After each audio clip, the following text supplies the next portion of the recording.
There's a moment no one talks about. Not in podcasts, not in therapy, not even with your closest friends. It's the moment after you've been kind, thoughtful, steady. The moment after you've showed up with real presence, honest intentions, and clean loyalty, and she still pulls away. No warning, no explosion, just that subtle withdrawal, the slower texts, the colder eyes, the invisible curtain dropping between two hearts. You weren't desperate, you weren't possessive. You were just there. You gave warmth, security, transparency, and it was met with silence or verspoliteness.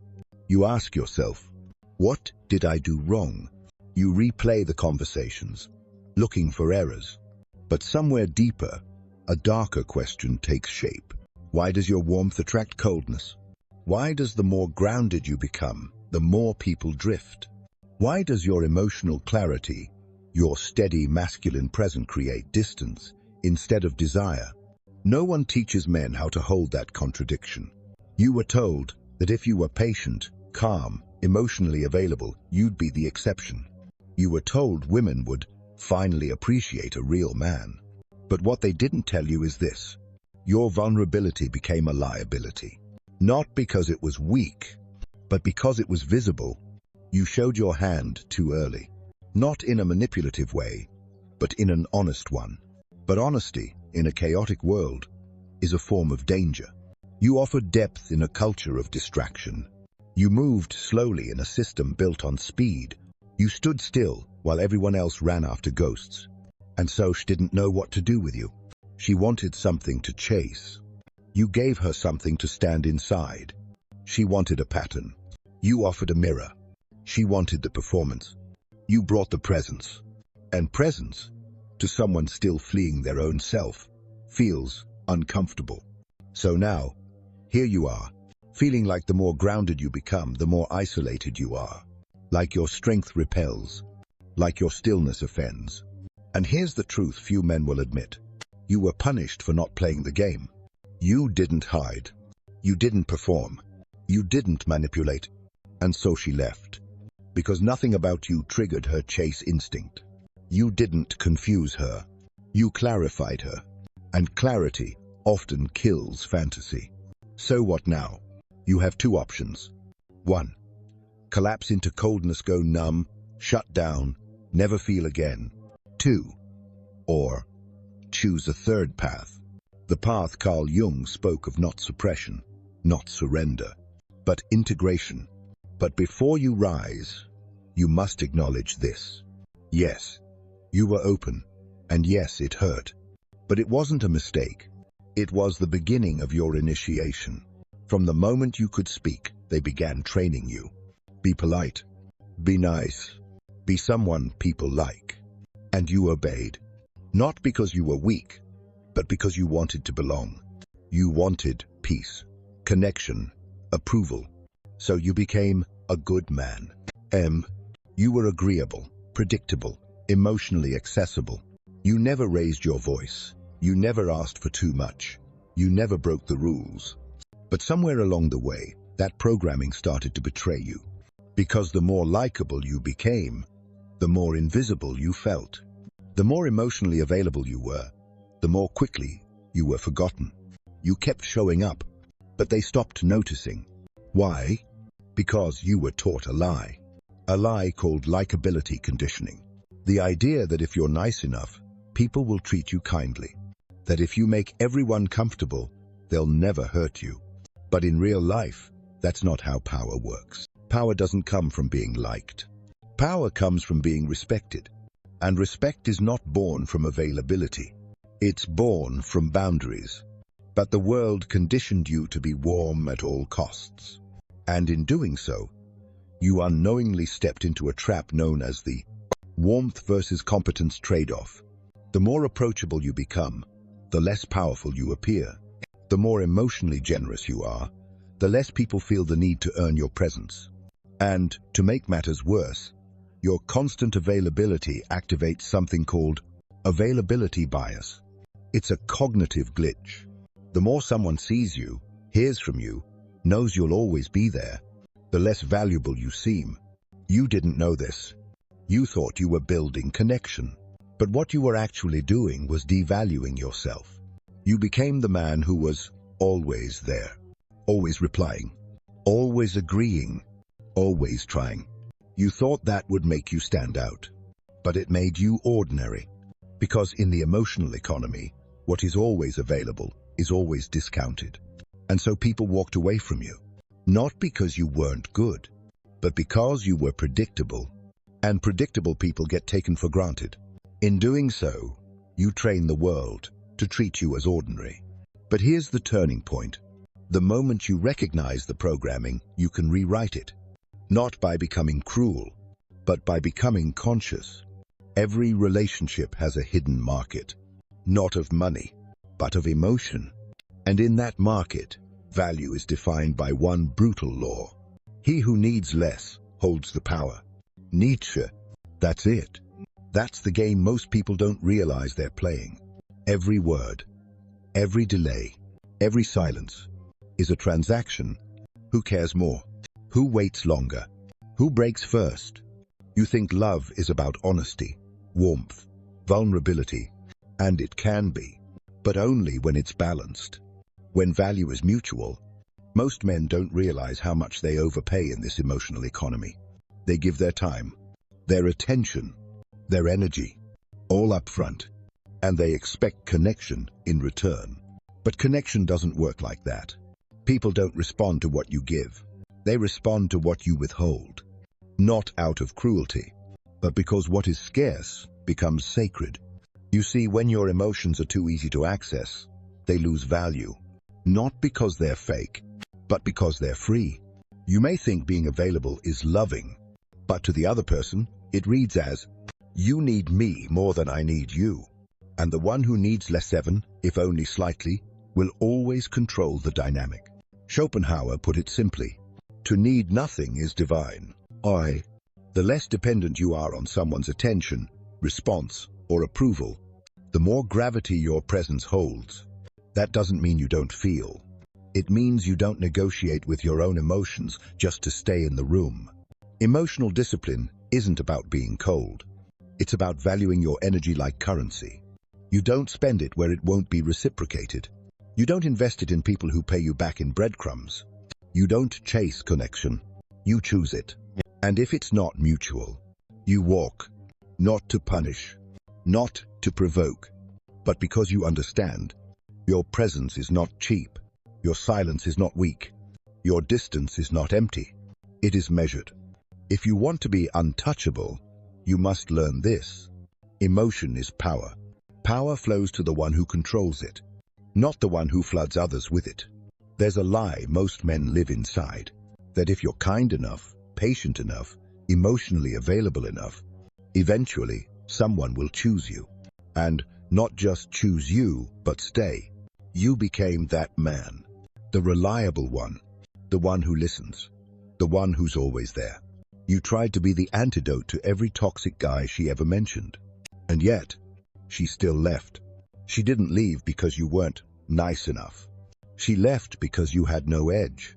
This is the collapse of the nice guy. Not the collapse of kindness, but the collapse of self-abandonment disguised as virtue.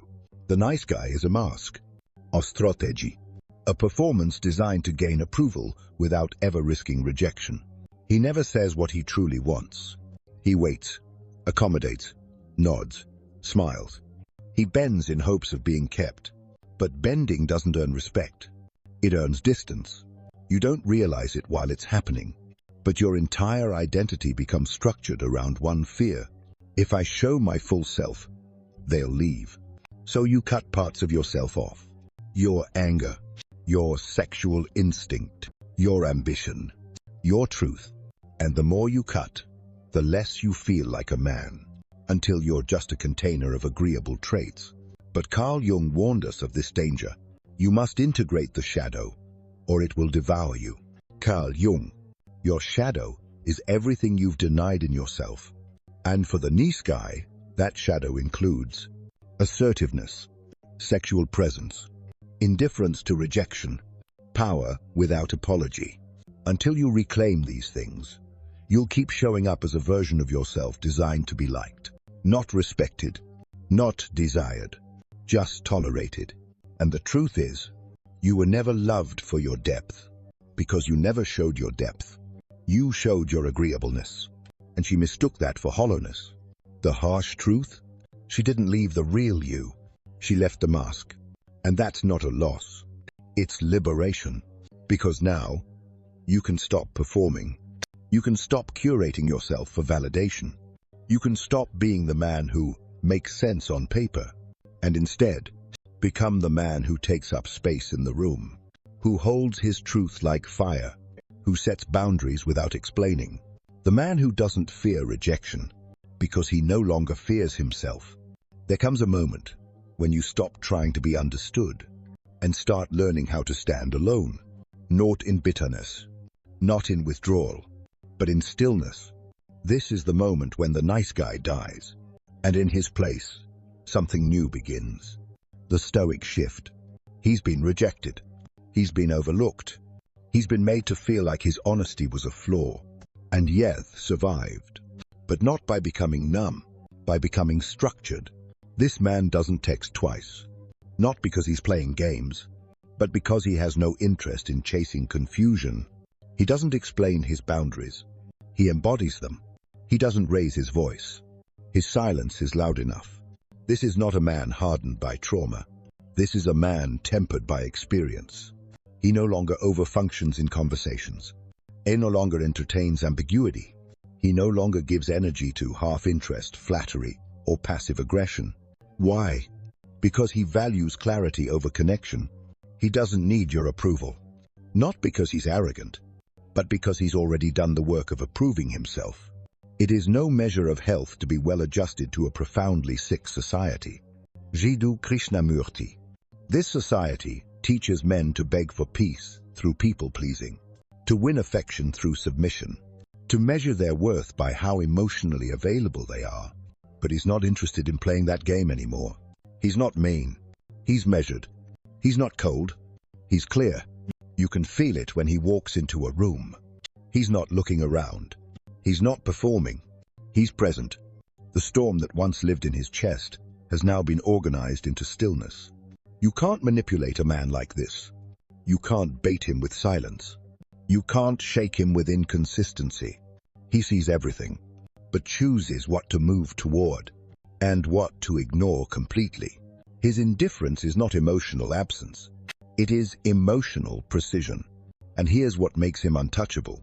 He doesn't need to prove he's good. He knows he is. And if you don't see it, he doesn't mind losing you, because he knows a connection that requires him to shrink isn't worth keeping. This is the stoic shift. Not detachment from life, but engagement on your own terms. You don't become stoic to feel less. You become stoic so your feelings don't own you. And once you taste the power of emotional self-containment, the chaos of others no longer feels like a threat. It feels like noise. And you've become the quiet signal inside it. Emotional detachment isn't the absence of feeling. It's the refinement of it. The world will say you've grown cold, that you're distant, that you've changed. They're not wrong, but they don't understand what it cost you to arrive here. You used to over-explain, over-carry, over-function. You tried to solve the chaos in others by sacrificing your own center. You mistook emotional involvement for connection. You believed that staying soft would keep people close. But all it did was make you bleed for people who wouldn't even hand you a bandage. So you learned not to stop caring, but to discipline your care. Emotional discipline means feeling everything and reacting to almost nothing. You don't shut off your heart. You simply filter access to it. Now, when someone tests your boundaries, you don't explain. You exit. When someone withdraws affection, you don't chase. You observe. When someone speaks in ambiguity, you don't lean in with clarification. You lean back in silence. This isn't cruelty. This is clarity. Cold, cruel. Detached, for apathetic. Silence, to weakness. You don't become detached to win games. You become detached to win yourself back. Because the cost of constantly reacting, fixing, managing, interpreting is your peace. You've stopped being the emotional translator, the endless validator, the over-available version of yourself. Now, you let others reveal their truth by how they handle your stillness. You don't become distant because you stopped caring. You become distant because they did. Your detachment is not revenge. It's recovery. It's how you reclaim your center, your time, your clarity, and your dignity. And what you'll notice is this. The more you master emotional discipline, the less you feel the need to explain anything at all. Because real power doesn't announce itself. It withholds. It chooses. It waits. You thought walking away would bring peace. And it did. But you didn't expect the echo. Because when you were soft, present, emotionally available, they took you for granted. But now that you're still, distant, unmoved, they feel it. Suddenly, the silence you once feared becomes the silence they can't escape. They begin to circle back. Slowly, indirectly, subtly. A random message. A passive like, "Hey, just checking in." But it's not about you. It's about access. They're not mourning your absence. They're mourning the version of you that required no effort to keep. See, when you were emotionally generous, always explaining, always showing up, you trained them to believe you were permanent. But now they feel the shift. Your texts don't come. Your energy doesn't reach out. Your availability disappears. And suddenly, you matter. Not because you changed, but because they lost access to what they never truly appreciated. This is the paradox of emotional detachment. The less you say, the more they wonder. The less you react, the more they reflect. The less you show up, the more they feel your weight. You've become valuable not through effort, but through absence. But here's the key. You're not doing it for attention. You're not detaching to provoke them. You're doing it because your inner world no longer requires external maintenance. You've found stillness. And in that stillness, you become unrecognizable. To the people who once fed on your softness, your new self feels dangerous. They'll say you're different, that you don't care, that you've become cold. But they're not describing who you are. They're describing what it feels like to lose control over you. Because when a man masters his emotions, he becomes unavailable to emotional manipulation. And that threatens people who once accessed you through guilt, silence, drama, or need. So be it. Because once you've tasted this kind of clarity, you no longer beg for connection. You don't need validation. You don't chase understanding. You let your boundaries do the speaking. And what they say is simple. This version of me is not free. Your absence starts echoing louder than your presence ever did. There is a kind of silence that isn't lonely. It's not hollow. It's clean. No more overthinking. No more explaining. No more waiting for someone to get it. You don't flinch at delayed replies. You don't chase closure. You don't try to manage others' perception of you. You've stepped out of the arena. You've stopped auditioning. You've stopped proving that your presence is worthy. Because now you understand. Coldness equals clarity. Clarity equals freedom. You don't become cold to hurt others. You become cold to stop hurting yourself. You no longer seek warmth in inconsistent people. You no longer pour into hands that leak. You no longer confuse access with intimacy. This isn't apathy. It's awareness. This isn't cruelty. It's containment. You've seen what happens when your heart is too open. How people drink from it like a fountain, then vanish when they're full. So, you became a well. Still, deep, available only to those who come with reverence. The world teaches men two options. Go soft and be broken. Go hard and be heartless.